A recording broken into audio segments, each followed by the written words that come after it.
sa lahat ng manonood.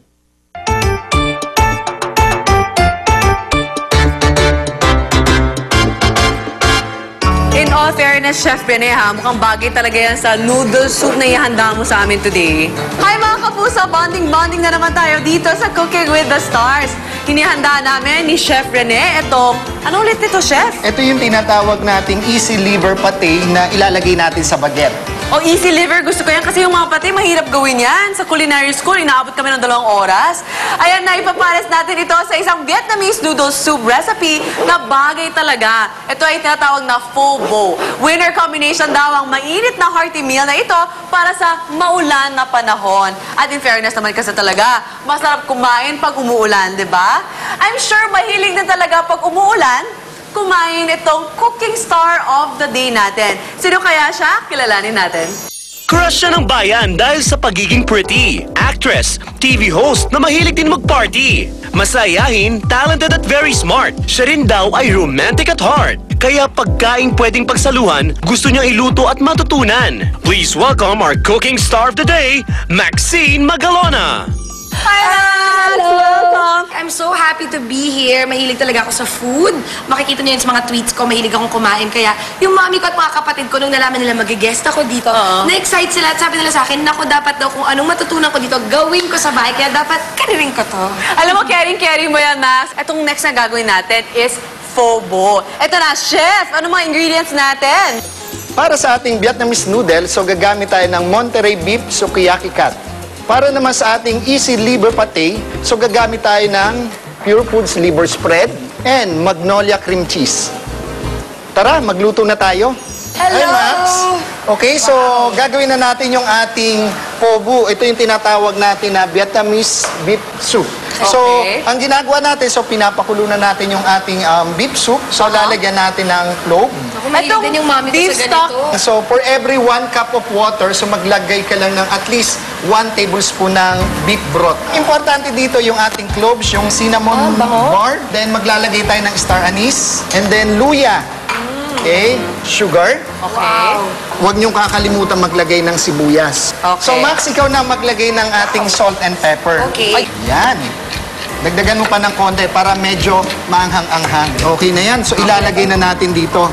Pakukuluin lang natin to at least mga 30 minutes para ma-infuse lahat ng lasa ng lahat ng ingredients natin. So, meron na akong ginawang ready. Eto na yan. O, pagpalitin na lang natin. Okay, Chef. Okay? Tapos ang maganda dito, Chef, pwede mo lutuin ahead of time, lagay mo lang sa ref, initin mo lang kung kailan mo kailangan. Tama. Pwede niyong tanggalin lahat ng mga spices na hinalo natin. Okay. So, Strain pwede nating siya. strain to. Wow. Careful ka That looks lang. really Okay. good.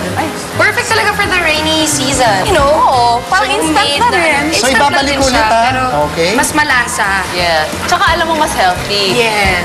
Pag inassemble natin, kailangan running boiling yung ating sabaw. Okay, so ito yung mga bowls namin. So, kailangan natin ng Monterey Beef Sukiyaki Cut. So, kagandahan sa Monterey, so lahat ng mga cut ng beef or pork na gusto mo, pwede nilang gawin para sa'yo. And not only that, with Monterey, talagang assured ang quality, safety, cleanliness of the beef. At ang sukiyaki cut kasi, it should be paper thin. Kaya Yes. kailangan professional naghihiwa for you, di ba? At pwede pa mag-deliver ang Monterey, no? So, pag tinatamad ka talaga pag umulan, tawagan mo lang sila. O, di okay. ba? Perfect. Meat products by calling 633-MEAT. That's 633-6328. Lalagay na natin dito yung ating rice noodles. Wow. So, Pero- depende yan sa dami na gusto nyo. Ah, I love madami. noodles. Mahilig ako sa noodles. Ah, so I dadamihan swear. ko. Oo, si Max, kanina sinabi, kinain niya ito na walang sabaw, walang Yes, pinapapak ko yan. Kung wala itong pho noodles na tinatawag natin, pwede siya i-substitute with other noodles? What kind? Yung mga flat noodles na pwede mong i-blanch and then maluto ka agad. Lagyan natin ng 3. Tatlo. Yan. So, wow. So, very thin yung pagkakat Ay, so ng hindi ating- natin lulutuin, Chef, to? So, hindi. Kailangan lang talaga ang technique. It's running boiling. Doon na siya Para maluluto. maluluto. Ay, I love it. Kasi pagka, di ba, pagka yung beef na masyadong na-overcook, nagiging Hindi masarap. matigas. Oo. Okay? I'm sure you wanna assemble your own Okay. noodle dish. Pwede kang gumamit ng white onion o yung tinatawag nating sweet onion. Okay. Pwede konti lang lagay ko. Pwede Okay. kang maglagay ng sprouts. Itong Thai basil, ano kaibahan niya, chef, sa regular na basil? Ito kasi very strong yung flavor. Tapos okay. pangalawa, pagka nagtanim ka sa bahay niyan, mas mabilis siyang nabubuhay kaysa the traditional na sweet basil na kapag nasikatan ng araw. Pero kung wala, pwede rin yung regular basil. Ito ang favorite ko. Okay?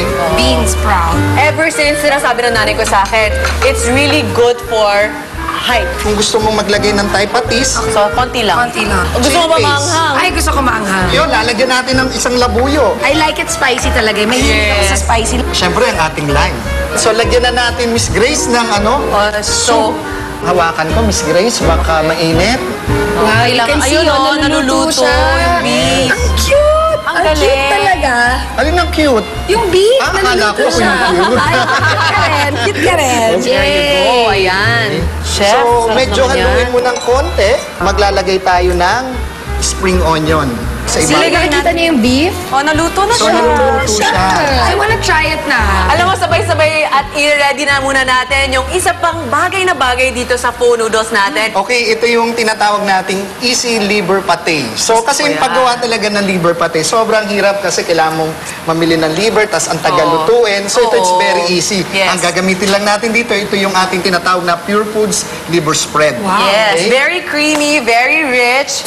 Pero, chef, sa hindi nakakalam, ano ba yung pate? Ano yung difference niya sa ibang dips? So, normally, ang pate kasi ito yung ginagawa natin as a appetizer. Pag gumawa ka sa bahay, so ang shelf life nito, mga 2 weeks. Ang So, tagal. pwedeng Sa in ref lang advance yun. din mo, lagay mo sa ref. Madali lang siya. You can pair it with crackers, Yes. bread, kung ano-ano, di ba? Oh, Wow. I- Paghaluin lang natin together with the O kaya magnolia ni cream Max cheese. yan, chef. Wow. Ang sous chef mo ngayon. Yay! Okay. Okay, and then lagyan natin ng garlic. Wow. Wow.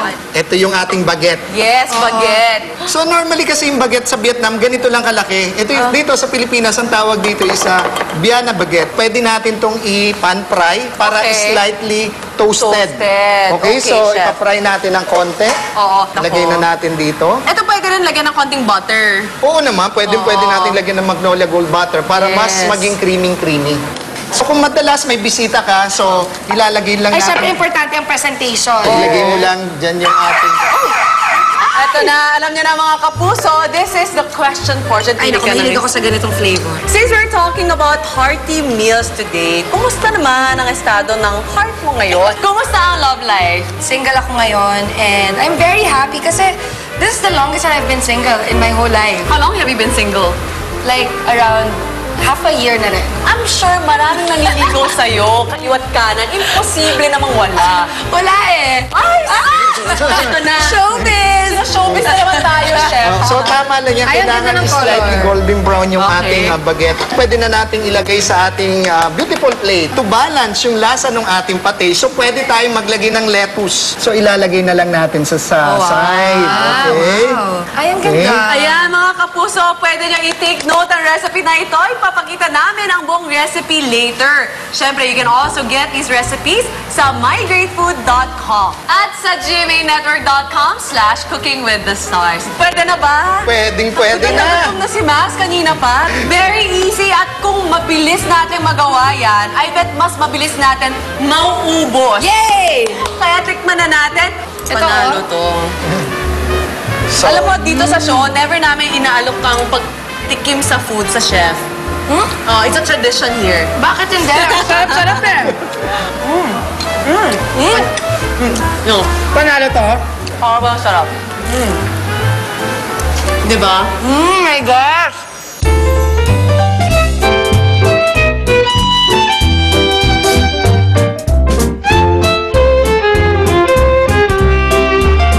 You can also get these recipes sa www.mygreatfood.com at sa www.gmanetwork.com/cookingwiththestars.